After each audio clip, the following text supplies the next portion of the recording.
Deputy chief minister हो और बाकी मिनिस्टर्स हो, कोई रिजर्वेशन नहीं है। आज पहली बार रिजर्वेशन के बाद अब हमारी 8 सीटें वहाँ पर रिजर्व हुई।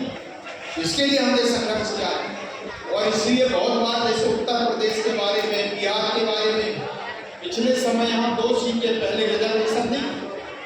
मैंने झारखंड बनने के बाद बिहार से जब झारखंड अलग हुआ तो सारी जितनी 28 या 29 सीटें आपके झारखंड में चली, यहाँ पर कोई रिजर्वेशन नहीं, परंतु 2 सीटें यहाँ पर रिजर्व हुई और इसीलिए 1% का अभी विषय आया। हमारे अधिकारी कर्मचारी संघ के जो एसोसिएशन है उनके लोग अभी मुझे कह रहे थे कि हमको 1% का रिजर्वेशन हमारे यूनिवर्सिटीज के अंदर मिलता है।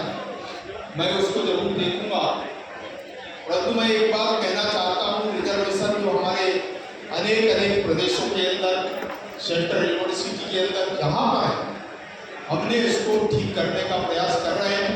राज्य सरकारों से भी बातचीत कर रहे हैं। जब भी इस प्रकार के विषय आते हैं रिजर्वेशन के बारे में, प्रमोशन के बारे में, उनके बैकलॉग के बारे में, तो मैं ये कहना चाहता हूँ कि हमको प्रॉपर एक बार उसका मेमोरेंडम हमारे कमेटी के नाम से अगर प्राप्त होगा तो हमको उसको लिखा पढ़ी करने में, चीफ सेक्रेटरी को कहने में हमारे लिए आसानी होगी। और जब कोई इस प्रकार का कोई प्रवास का कार्यक्रम स्टेट के अंदर किसी कंपनी के लिए हमारी कमेटी का विजिट हम कराते हैं, उस समय राज्यों के लोगों से हम बात करते हैं, वहाँ के सारे अधिकारियों से, चीफ सेक्रेटरी से, और इस प्रकार के रिजर्वेशन के बारे में, प्रमोशन के बारे में, बैकग्राउंड के बारे में और बच्चों की शिक्षा के बारे में। कम से कम शिक्षा के क्षेत्र में जो हमारा रिजर्वेशन है उस रिजर्वेशन का पालन हर क्षेत्र में होना चाहिए। ये हमारा विषय कमेटी का काम है, इसलिए हम निरंतर इसके बारे में पूरे देश भर में जहाँ जहाँ इस प्रकार की स्थिति है बातचीत करते हैं, कमेटी के रिकमेंडेशन देते हैं।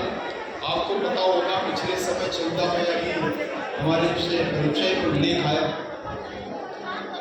2014 में जब मैं पहली बार चेयरमैन बना, भारत में भारत सरकार के अंदर हमारा कोई सेक्रेटरी नहीं होता था, ना एसटी का हो ना एससी का। पहली बार मेरे रिकमेंडेशन के बाद भारत के अंदर हमारे सेक्रेटरी बने। आज 10-12 सेक्रेटरी हमारे होते हैं एसटीएसी मिलाकर। ये पहला उदाहरण देख सकते हैं। हमने अभी जितने भी विश्वविद्यालयों के अंदर, यूनिवर्सिटीज के अंदर जो सेंट्रल यूनिवर्सिटी है उनमें अभी पिछले महीने में एक टाइम्स ऑफ इंडिया में एक अखबार रिजर्वेशन को लेकर, वो भी हमारे रिकमेंडेशन के आधार पर हुआ। अभी हम पार्लियामेंट में उसकी रिपोर्ट की है। तो इसलिए जब भी ऐसी जरूरत पड़ती है मुझे कहती हुए खुशी होती है कि जब हम निश्चित क्षेत्र में काम करते हैं और लगातार इस प्रकार की परिस्थितियाँ, और इसलिए जो भी विषय हमारे ट्राइबल से संबंधित आते हैं उनके बारे में बात करना।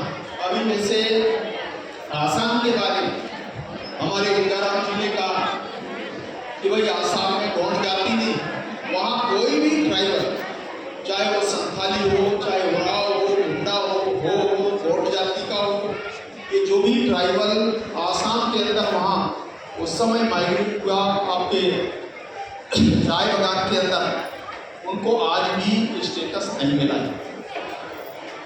मैं पिछले समय कमेटी का एक रिकमेंडेशन जब होना था उस समय हमने कहा कि वहाँ पर क्या बोलते हैं टी ट्राइब्स, भाई इस नाम का कोई भी पुरानी दुनिया नहीं है। अब आप देखिए आसाम बनने के बाद हमारे चाहे अधिकारी हो और चाहे नेता हो, जितने चाय बागान के अंदर काम करने वाला कोई भी ट्राइबल या मजदूर, उसको हमने टी ट्राइब्स के नाम से उसका टाइटल दिया। और इसलिए जितने बार सरकार ने रिकमेंडेशन दिया जब इस प्रकार का भारत के अंदर हमारे संविधान में कोई जाति नहीं है टी ट्राइब्स, तो उसको नोटिफिकेशन करने में कठिनाई। ये बात समझने वाली बात है।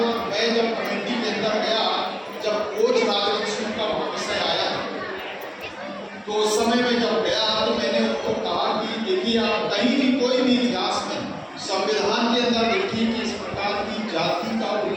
नहीं है और इसलिए कभी जीवन में इसका नोटिफिकेशन नहीं हो सकता। फिर बाद में मैंने कहा कि इसमें जितने जातियां हैं ट्राइबल की जो बाहर से यहाँ पर माइग्रेट होकर के आए हैं, उनकी जातियों का उल्लेख होना चाहिए। उनमें से कितने संख्या हो सकती है, गौड़ जाति की क्या संख्या हो सकती है, ओरावों की क्या संख्या हो सकती है, संथाल की क्या संख्या हो सकती है, मालदा की संख्या देखिए, भोग की संख्या देखिए, जो भी है वहाँ पर जो रहने वाले जो लोग हैं, जो ट्राइबल वहाँ जाकर के माइग्रेट हुए हैं, उनके बारे में उसका उल्लेख होना चाहिए।